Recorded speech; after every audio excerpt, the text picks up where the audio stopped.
Hello everyone, welcome to the Biodent, जिधर आपको NEET biology के एनिमेटेड वीडियोस मिलेंगे। So last section is all about origin of universe, origin of earth, origin of life.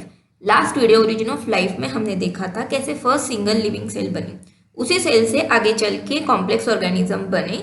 ये process को बोलते हैं evolution.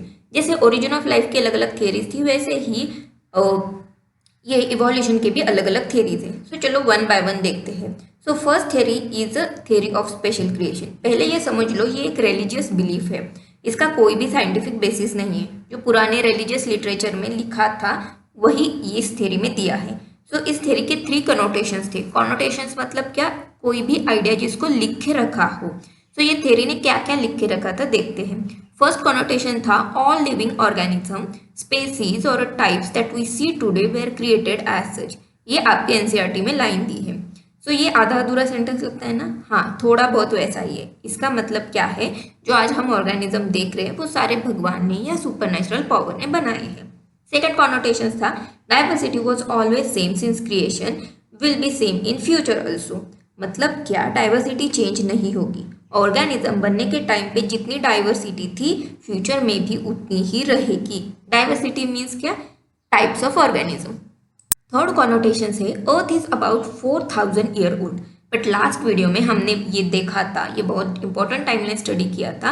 Actual में अर्थ 4.5 billion year पुरानी है, 4000 साल पुरानी नहीं है। तो ये टाइमलाइन बहुत ही इंपॉर्टेंट है एंड लास्ट वीडियो भी इंपॉर्टेंट है। सो प्लीज़ एक बार जाके ज़रूर देख लेना, बड़े काम की चीज़ है, लिंक डिस्क्रिप्शन में है। सो 19th सेंचुरी में जैसे जैसे साइंटिफिक डेवलपमेंट होती गई वैसे वैसे सारे आइडियाज कॉनोटेशंस डिसअप्रूव हुए एंड ये थियरी भी डिसअप्रूव हुई।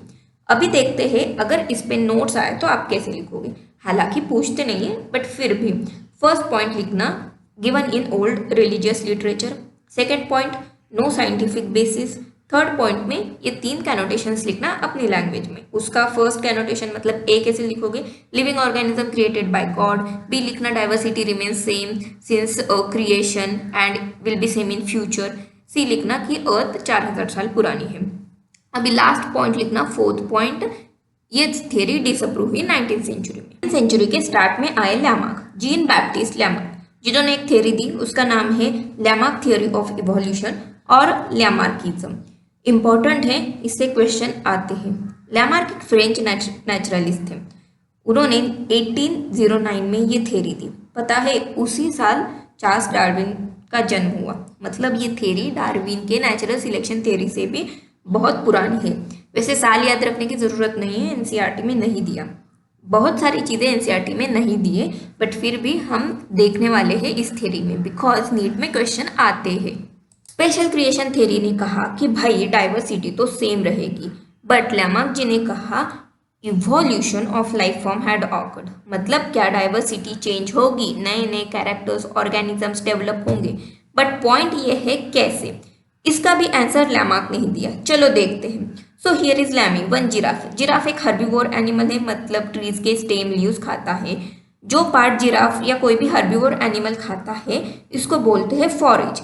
Forage leaves, forage stems, like that. Important word है, आपके बुक में दिया है। तो ये लैमी पहले से नहीं थी, उसका नेक छोटा था बिकॉज वो छोटे छोटे ग्रासेस खाती थी। जैसे जैसे ट्रीज डेवलप हो गए वैसे वैसे उसको ऊपर का फॉरेज खाने के लिए उसका नेक का इलोंगेशन करना पड़ा, और ऐसे ही इवोल्यूशन होके होके वो आज के हमारे लॉन्ग नेक वाले जिराफ बने। So to eat a forage on a tall tree giraffe has to adapt by elongation of neck. मतलब उसको चेंज के हिसाब से अडेप्ट होना पड़ा। सो ये थ्योरी लैमार्क ने 2 पार्ट में दी है। First, theory of use and disuse of organs. Second, theory of inheritance of acquired characters. First देखते हैं। If an organ is used constantly it will become highly developed. मतलब जो ऑर्गन हम ज्यादा use करते हैं उसका डेवलपमेंट होता है, सिंपल है। सेकेंड है, जो ऑर्गन हम यूज नहीं करेंगे वो डिजेनरेट होगा। सो अभी ये लैमार्क जी ने क्या कहा, ये लैमी एंड लैमा मेटिंग करेंगे। सो उनके बच्चे सारे के सारे बाय बर्थ लॉन्ग नेक वाले पैदा होंगे।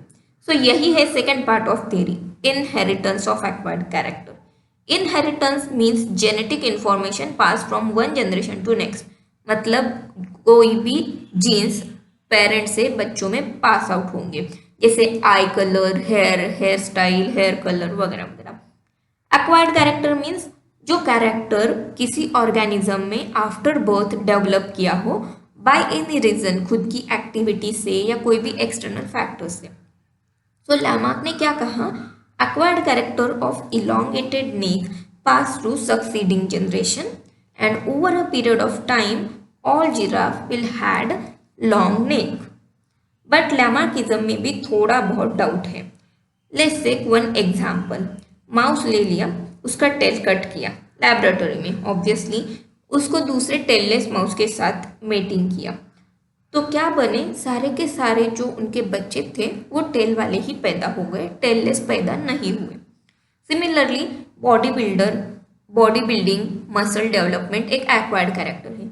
बॉडी बिल्डर के बच्चे बाय बर्थ बॉडी बिल्डर नहीं बनेंगे, सिंपल। हम ईयर पियर्सिंग करते हैं, नोज पियर्सिंग करते हैं, सो वैसा होल अपने बच्चे में बाय बर्थ नहीं आता, तो ये सारे एक्वायर्ड कैरेक्टर बच्चों में पास आउट नहीं होते। इवोल्यूशन के हिसाब से सबसे पहले ग्रास नहीं बनी, सबसे पहले बने एंजियोस्पर्म, एंड एंजियोस्पर्म से फिर ग्रासेस या छोटे छोटे प्लांट्स बने, तो फिर ये तो गलत है, दैट्स वाई ये थ्योरी को डिसअप्रूव किया। सो अभी इस पे नोट्स कैसे लिखोगे। फर्स्ट पॉइंट लिखना, लैमार्क ने दी थी, फ्रेंच नेचुरलिस्ट है। सेकेंड पॉइंट, लैमार्क ने क्या कहा, evolution of life form had occurred. Third point में लिखना, जिराफ ने कैसे अडप्ट किया, to eat a forage on a tall trees giraffe had to adapt by elongation of neck. Fourth point में लिखना, यूज एंड डिसयूज थ्योरी का थोड़ा सा डिस्क्रिप्शन, मतलब जो ऑर्गन हम ज्यादा यूज करते हैं वो हाईली डेवलप होगा, जो कम यूज करते हैं वो डीजेनरेट होगा। फिफ्थ पॉइंट में लिखना, second part of theory of inheritance of acquired character, मतलब क्या, acquired character of elongated neck next generation में पास आउट होंगे and over a period of time हमको सारे के सारे लॉन्ग नेक वाले जिराफ मिलेंगे। सिक्स में लिखना, ये डिसअप्रूव हुई, क्यों डिसअप्रूव हुई, नोज ईयर पियर्सिंग और वो बॉडी बिल्डर एंजियोस्पर्म वाला एग्जाम्पल लिखने की जरूरत नहीं है, खाली लिखना कि ये डिसअप्रूव हुई, बिकॉज वो सारे एग्जाम्पल आपके एनसीईआरटी में नहीं दिए हैं। If you found this video helpful, please like, share with your friend and subscribe to Biodent NEET. Thank you.